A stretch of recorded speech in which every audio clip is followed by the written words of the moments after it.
saya Fulan dari Mojokerto. Saya mau tanya, kenapa keluarga saya selalu diuji, Bib? Mohon penjelasannya. Ya, ini nanya, kenapa kok keluarganya selalu diuji?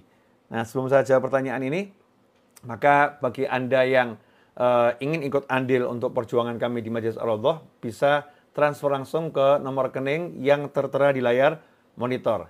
Insya Allah akan menjadi sarana ya, yang manfaat untuk orang banyak dan mudah-mudahan barokah untuk kita semua. Amin. Assalamualaikum. Waalaikumsalam warahmatullahi wabarakatuh. Ini pertanyaan yang menarik ya. Kenapa keluarga saya selalu diuji, Bib? Selalu diuji. Ya, mungkin ini akan saya perbaiki dulu kalimatnya ya. Bukan selalu diuji, tapi mengalami beberapa kali ujian. Mungkin ujiannya terasa sering. Cuman saya pengen mengajarkan kepada penanya dan kepada siapapun, termasuk diri saya pribadi khususnya, ya. Jadi kita jangan mengatakan kenapa saya sering diuji, kenapa saya sering. Tapi coba kita melihat yang lain. Ya, Allah kok terlampau sering memberi saya nikmat. Kadang-kadang kita ini lupa kalau kita ini tidak pernah diputus nikmat sama Allah Ta'ala. Nah, nikmat pandangan, nikmat pendengaran, nikmat bisa bicara, nikmat Islam, nikmat iman, nikmat sehat. Itu nikmat yang luar biasa. Nah, sayangnya 1-2 ujian seringkali membuat kita lupa ya akan banyak nikmat dari Allah Subhanahu wa Ta'ala. Dan itulah yang menjadi salah satu penyebab kenapa ujian itu terus diberikan. Ya, ujian itu terus terkena kepada kita ya karena kita lupa kalau kita dalam nikmat. La in syakartum la azidannakum wa la in kafartum inna adzabi lasyadid. Kalau kalian syukur pasti aku tambah nikmatku pada kalian. Kalau kalian kufur, ingat siksaku amat pedih. Ikhwani rahimakumullah. Jadi itu yang pertama kali, mari kita belajar melihat betapa banyak nikmat Allah Subhanahu wa Ta'ala yang ada pada diri kita. Kemudian yang kedua, hidup di dunia ini memang begitu ya, mengalami ujian siapapun itu. Siapapun, bahkan yang ujian terberat itu para nabi, para rasul, dan pewaris-pewaris nabi dan rasul. Ujiannya semakin berat. Ya, yang namanya orang sekolah itu kalau semakin tinggi sekolahnya, ya ujiannya semakin berat. Nggak sama ujian anak TK dengan anak SMA. Anak TK mungkin ujiannya 1 tambah 1 sama dengan berapa. Kalau anak SMA sudah rumus Pitagoras ya dan lain sebagainya. Nah, semakin sulit dalam ujian matematiknya. Dalam kehidupan juga begitu, semakin tinggi derajat kita di sisi Allah Ta'ala, maka semakin besar ujiannya dari Allah Subhanahu wa Ta'ala. Tapi ujian yang besar itu buat orang-orang beriman jadi ringan. Karena orang beriman tidak pernah berjalan sendiri. Selalu berjalan bersama Allah Ta'ala dan selalu ditolong oleh Allah Ta'ala sehingga beban yang berat pun nggak terasa berat. Ya seperti orang itu kalau suruh ngangkat beban 1 ton kan ya berat ya. Tapi kalau diangkatnya bukan pakai tangannya, tapi pakai mesin, maka dia cuma nyetir saja. 1 ton itu rasanya ringannya luar biasa. Sama-sama ngangkat berat 1 ton, beban 1 ton, tapi dia dibantu dengan alat. Jadinya ringan. Lantas bagaimana kalau dibantu oleh Allah Subhanahu wa Ta'ala? Dalam surat Al-Baqarah ayat 155 sampai 157, Allah sendiri sudah memberikan kabar kepada kita semua, memberitakan kepada kita semua, mengumumkan kepada kita semua. Walanabluwannakum bisyai'im minal khawfi wal ju'i. Walanabluwannakum bisyai'im minal khawfi wal ju'i wa naqsim minal amwali wal anfusi wa thamarat wa basyirus sabirin alladhina idza asabathum musibah qalu inna lillahi wa inna ilaihi raji'un. Saya ulangi ya. Walanabluwannakum bisyai'im minal khawfi wal ju'i wa naqsim minal amwali wal anfusi wa thamarat wa basyirus sabirin alladhina idza asabathum musibah qalu inna lillahi wa inna ilaihi raji'un ulaika alaihim salawatum min rabbihim wa rahmah wa ulaika humul muhtadun.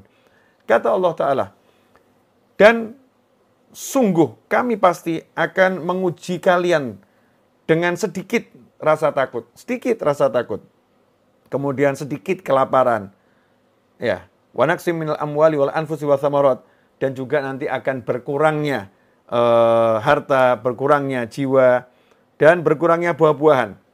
Wa basyirus sabirin, sampaikan kabar gembira kepada orang-orang yang sabar. Semoga Allah Ta'ala jadi kita orang-orang yang syukur dan orang-orang yang jika mendapatkan ujian mampu bersabar bersama Allah Ta'ala. Wabashirus sabirin. Dan sampaikan kabar gembira kepada orang-orang yang sabar. Siapa mereka yang dikategorikan orang yang sabar? Jadi orang sabar itu bukan orang yang berkeluh kesah. Bukan orang yang mengatakan kenapa. Tapi orang yang sabar adalah alladzina, yaitu orang-orang yang idza asabathum musibah, jika mendapatkan musibah, ujian dari Allah Ta'ala, qalu, mereka berkata, inna lillah, sesungguhnya, ya kami ini adalah miliknya Allah. Kami ini miliknya Allah, harta kami miliknya Allah, jiwa kami miliknya Allah. Ya, semua miliknya Allah. Innalillah, kami miliknya Allah. Dan sungguhnya hanya kepadanya lah kami akan kembali. Jadi ya memang sadar dirinya milik Allah. Dia katakan pada dirinya, saya milik Allah. Dan saya akan kembali pada Allah Subhanahu wa Ta'ala. Innalillahi wa inna ilaihi raji'un.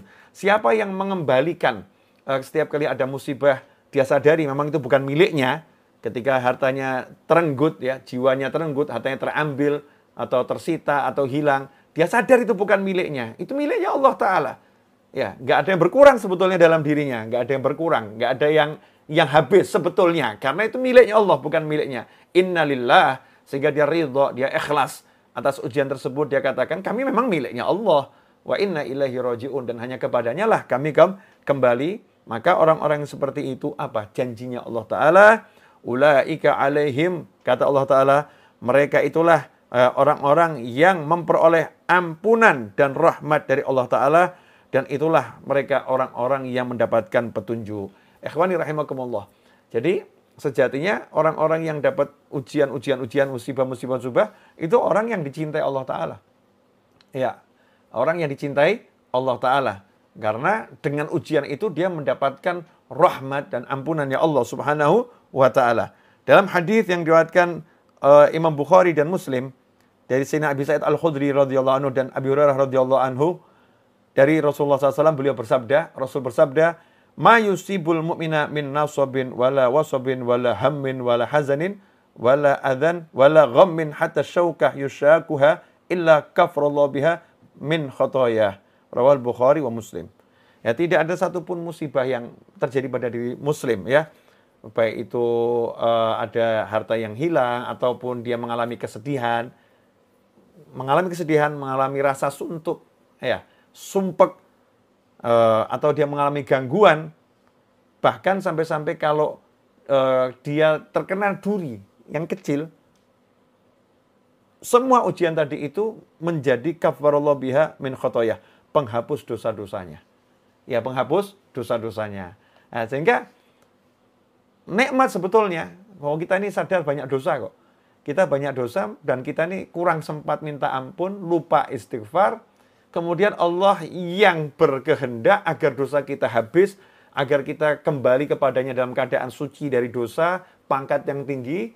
Nah, kita ini sama Allah Ta'ala kemudian diberi ampunan dengan cara dikasih masalah, dikasih rasa sedih, ya, dikasih kekurangan harta, dikasih kehilangan pangkat, kehilangan kedudukan. Walaupun kita nggak minta semua itu, ya, kita nggak menginginkan semua itu terjadi. Tapi kalau itu terjadi, ya itu menjadi bonus agar dosa-dosa kita diampuni Allah Ta'ala dengan syarat kita sabar.